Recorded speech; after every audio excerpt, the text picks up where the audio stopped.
name is Keith Turk. I'm a Bonneville Salt Flats racer, helicopter pilot, mechanic, bike guy, whatever. Everything I do is pretty honest, pretty legit, pretty much me, pretty much my own hands. It may not be the prettiest junk in the world, but it's mine. It is definitely at face value. You get exactly what you paid for. And since you didn't pay much buckwheat, you get just exactly what you paid for. So I'd been dreaming about racing at Bonneville since I was a kid. When I was 20, in my early 20s, I bought an Austin Healey, and I bought a book on Austin Healey's, and it talked about Donald Healey going to the Bonneville Salt Flats in 1954 and 1956. And Donald Healey went 203 miles an hour and set a record. He was the 18th member of the 200 mile an hour club. It's like, holy shit, this is so cool. And I dog-eared those pages, the record book pages. He had they took a bunch of cars, they did some endurance testing and stuff with some of the other Healeys. And they had drivers like a guy named Sterling Moss.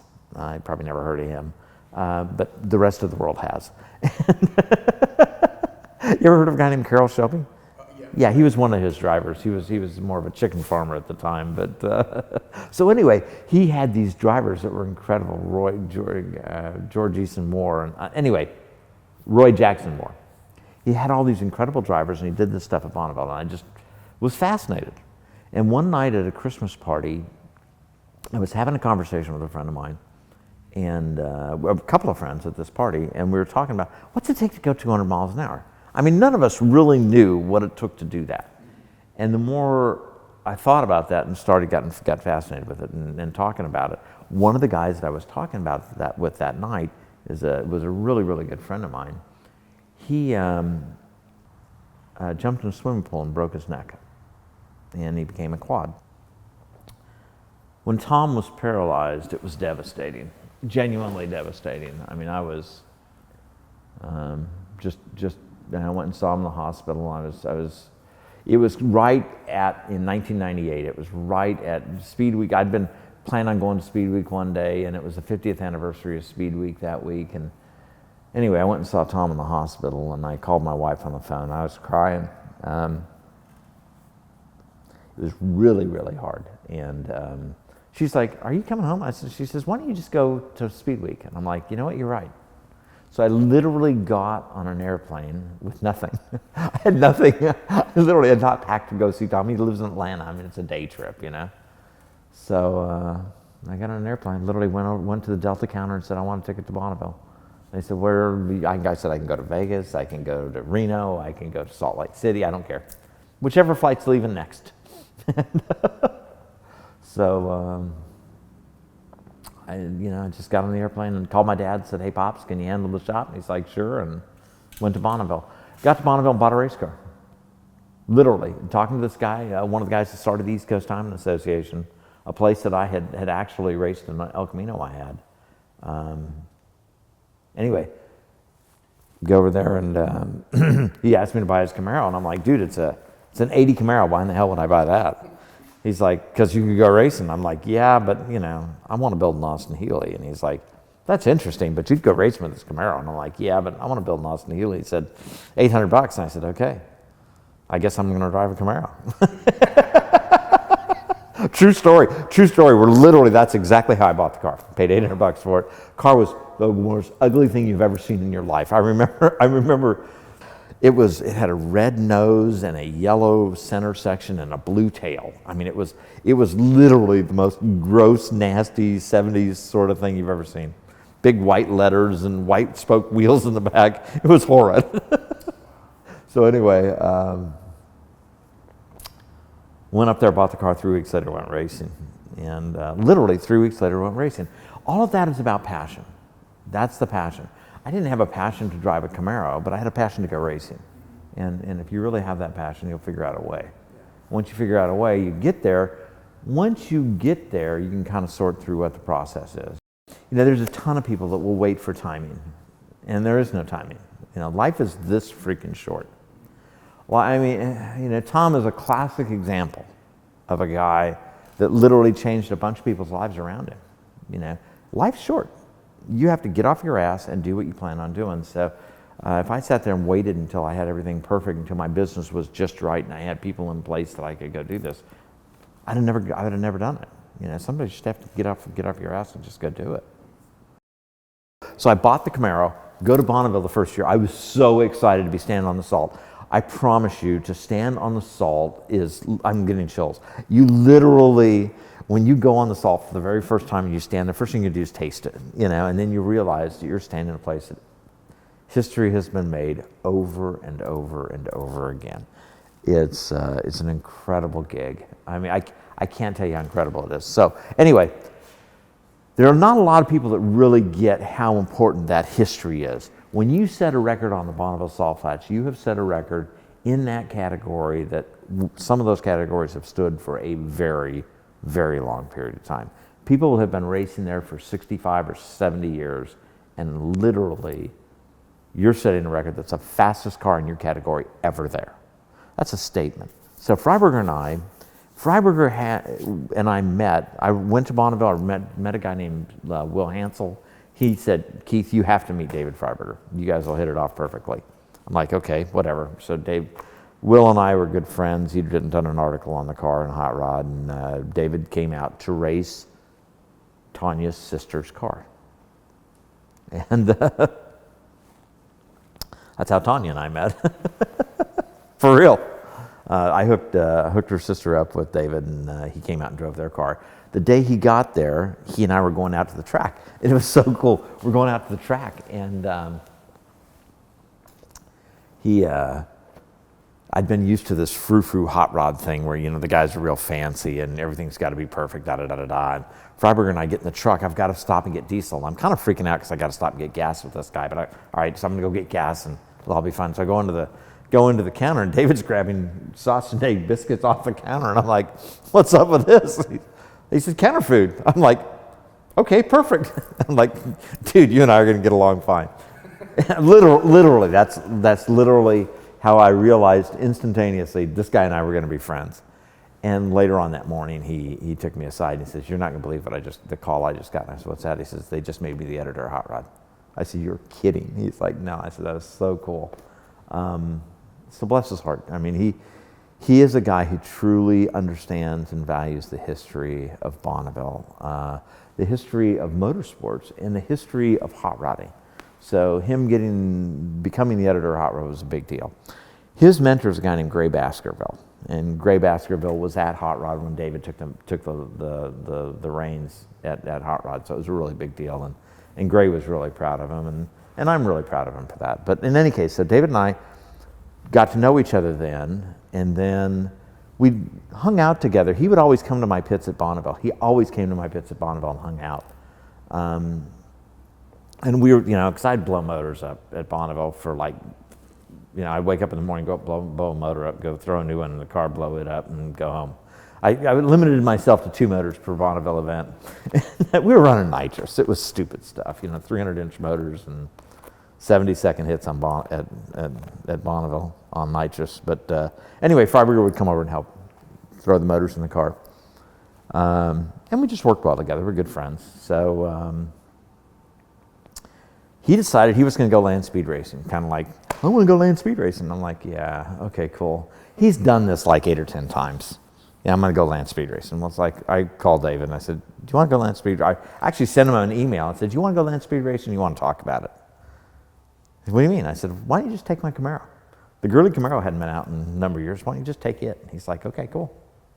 And we literally shook on a deal. He put an engine together. He flew it to Alabama. And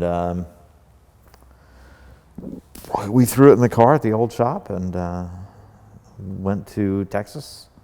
Blew away some records in Texas. First car to run 200 miles an hour in Texas. Literally, the first car to run 200 miles an hour at Texas Mile. And I did, and Tanya did, and David did, all 3 of us. And then we had a little oiling issue. He went home, fixed it up, and brought it to Bonneville. And his first passes at Bonneville in the car, he went back to back. He literally, because they honored our licenses and the car had been fast. So they let him go as fast as it would go. And he literally back to back set a record like 2:43. Well, at the same time, Tanya's in or we had another car at that time, a modified sports car. So Tanya's in the modified sports car, and David's in the Camaro. And I mean, this is like Hot Rod Magazine. This car is called the Hot Rod Magazine Special. I mean, there are like 6 of those in the history of Hot Rod Magazine. I mean, that's like the biggest deal in the world to me. And the editor of Hot Rod's driving it. And I mean, he happens to be a friend, but that's immaterial. The editor of Hot Rod Magazine's driving my car at Bonneville. And oh, by the way, the next person that I push off is my wife in the Berkeley. And she sets a record over 200 miles an hour and gets in the 2 Club. They literally got in the 2 Club on back-to-back passes. David and I, like all things at Bonneville, you can only have so many skills. My skill basically is the passion to get it done, to go from A to B. I'm that guy. David's skill is building engines and tuning engines. And a lot of people don't realize that he is the proponent of all of our engine stuff. He is the guy that's responsible for everything to do with the engine. He picks the class, he picks the category that we're going to race the car in, he picks the engine sizes, then he physically designs and builds the engines. And then after that, tunes and develops the engine, and after that we'll throw it in the car. So he's handed me a ton of different engines. One time he handed me a dead stock crate motor. I'm like, okay, cool. It was a big block. I'd never had a big block in the car before. Cool, how are we going to do that? So we put this big block in it and went to Bonneville and went as fast as the car's ever been on nitrous. Wow. See, I had sussed out the nitrous system pretty good by this time. I had the nitrous program pretty well put together, and the 572 is actually a pretty good little engine, the 572Rs. And we literally took, the first time the valve covers came off that engine is when we were going through the record book at Bonneville. Literally, we were going through impound at Bonneville, getting ready to certify our record. We pulled the valve covers off to check the size of the pistons. Wow. Literally, that was the first time it was ever taken apart. So yeah, it was an amazing car. It went 261.602. 261.602 on a dead stock crate motor and a 275 SNU to nitrous. Yeah, pretty badass. But Freiburger and I, as we have gone along, racing the car, David and I had kind of the same thing. We didn't want to be flash in the pans at Bonneville. There's a lot of people that are flash in the pans that will get a good idea. They don't have any real passion for the hobby. They just really want to get a 2 Club hat and they want to get in the 200 mile an hour club at Bonneville. That's kind of a holy grail for hot rod guys, I think, for a lot of hot rod guys. But so guys will go even rent rides to get a red hat. I mean, it's very common. I've put 5 people in the 2 Club in this piece of crap car because they're friends of mine that are hardcore hot rodders that I knew had the skill set, and they brought something to the table to be part of the team to make it work, over the years. And David's always agreed with it. I mean, they've always been people that he and I agree with that would be a good person to give a ride to.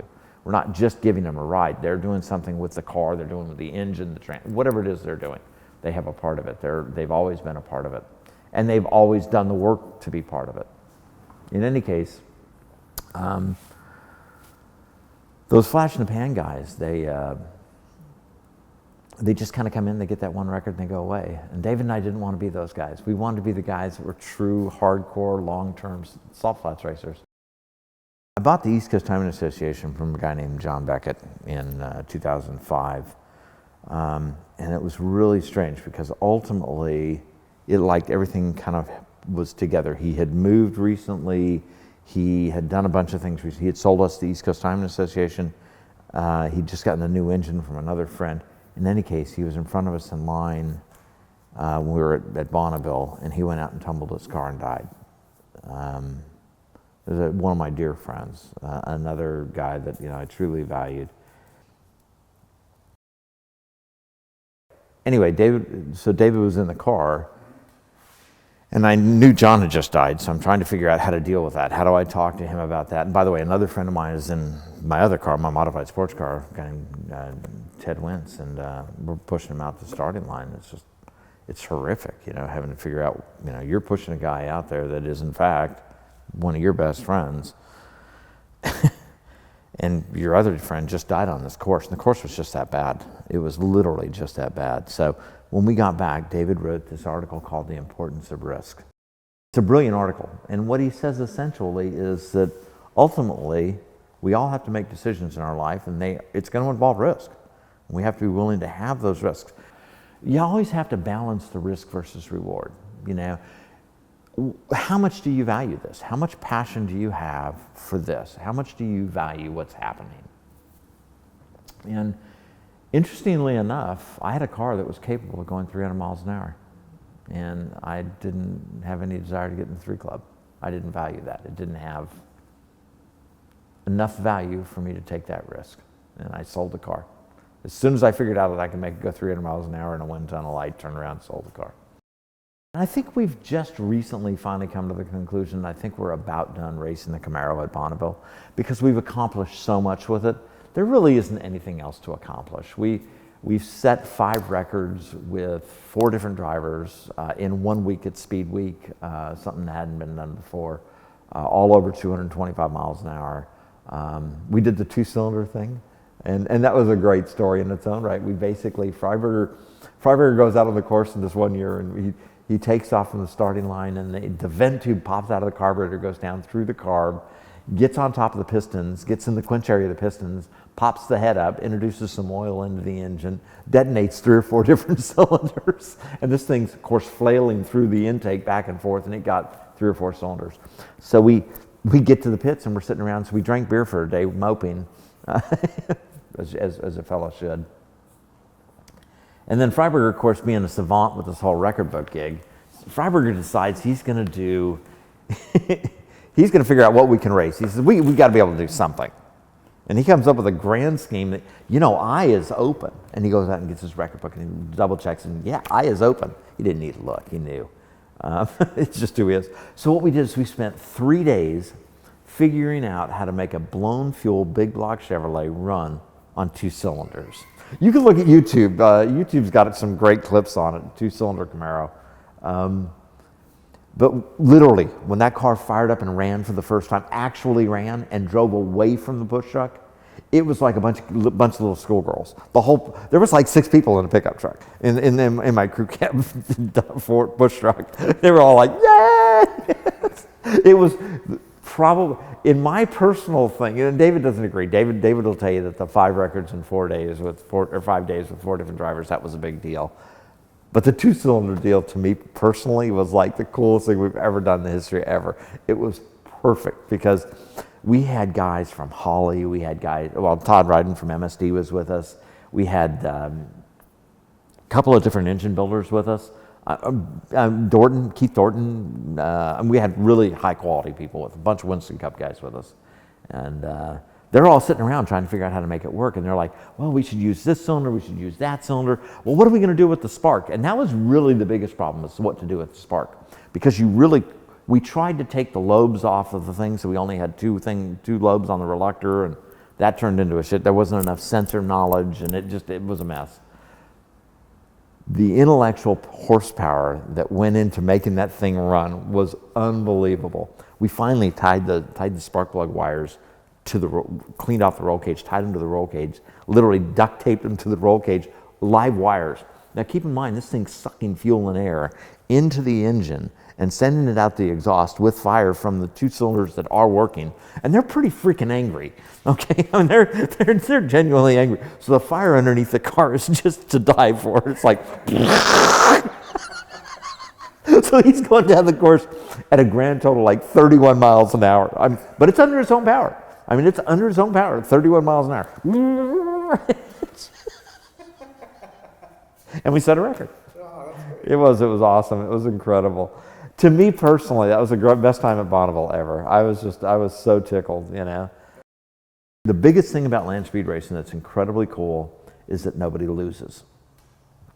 Single statement. Nobody loses in land speed racing. You may not set a record, you may not get it exactly right, but nobody loses. So there is no side-by-side. There isn't a guy that has to lose every time a pass is made. You may or may not set your records, you may or may not accomplish your goals, but you surely didn't lose.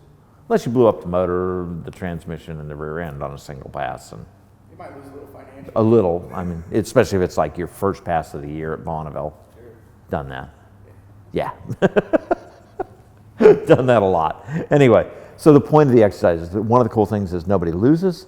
The other thing is that there are so many classes that whatever your interest is, from a tractor to, you know, I said 50cc motorcycle, but all the way to a streamliner, turbine-driven streamliner, whatever the class is, there's so many classes anybody can race, regardless of your skill set. There's a place for you to race if you want to. All you got to do is have the passion, because ain't none of this going to happen without passion.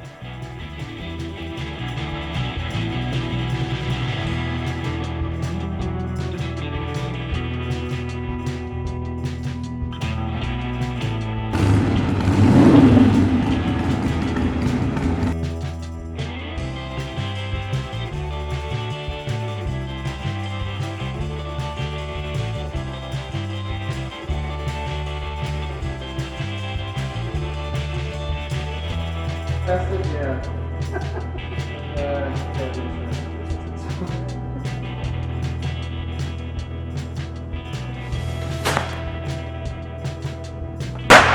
Perfect. You couldn't have done that any better. You've had some practice. Look at this shit. This is what happens.